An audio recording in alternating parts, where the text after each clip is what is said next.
My name is Laurence. I had a legal issue regarding my birth certificate.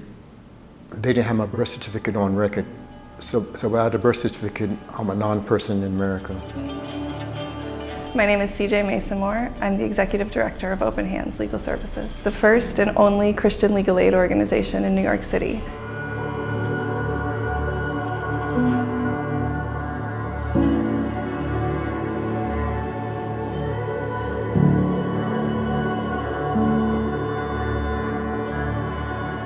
In criminal defense cases, if you don't have the money to pay for an attorney, one will be assigned to you. But that's not the case in civil matters. So we're talking about things like housing, wage theft, immigration, family law matters. These are things that often the consequences parallel the effects of a criminal conviction, but people don't have the right to an attorney and they're going into the court system blind. Right now, over 2 million low-income New Yorkers are not getting the legal help that they need. Open Hands has two programs, the Legal Aid Desk and the Know Your Rights seminar series.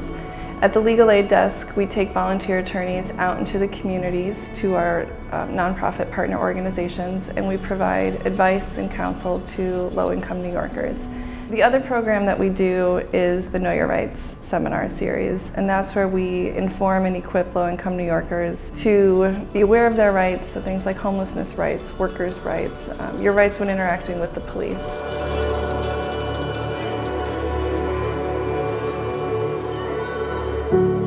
I was living in the New York City shelter system before I met the attorneys from the Open Hand Legal Services. And for a 70-year-old person, that's not a good way to live each day.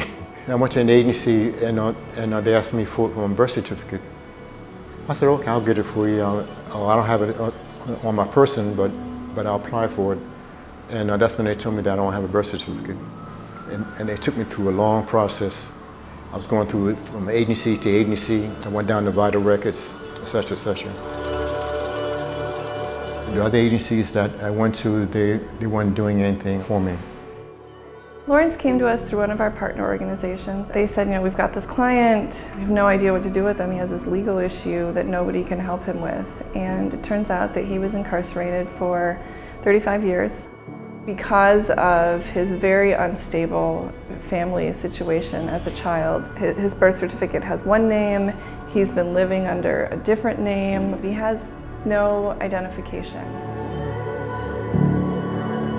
If I hadn't met attorneys at the Open Hands or Legal Services, this issue would be in chaos because I wouldn't know where to go, who to contact. It's a very important issue because I can't start working, receive personal housing, or receive my entitlements as a senior citizen. In making him whole, it's been very difficult. It's procedurally very complex. When he was with the Department of Corrections, they told him it was too hard. They tried, they couldn't figure it out, and so they let him out, to sort of fend for himself. Other attorneys told him, we don't know how to do it, we don't have time. When he met with Hannah Kim, our staff attorney, she said, I don't know, Laurence, it's going to be really hard, but we're going to try. Laurence is someone that society has really forgotten about. And what I think makes Open Hands unique is not only do we care about the people that the rest of society doesn't care about, but as attorneys, we're able to equip our clients with a very powerful tool, which is the law. Because New York has a bad name in the sense that people are very uncompassionate. When you find people working in legal services like this, they're very compassionate and have empathy for people, it makes a big difference. They're a dream team in a sense.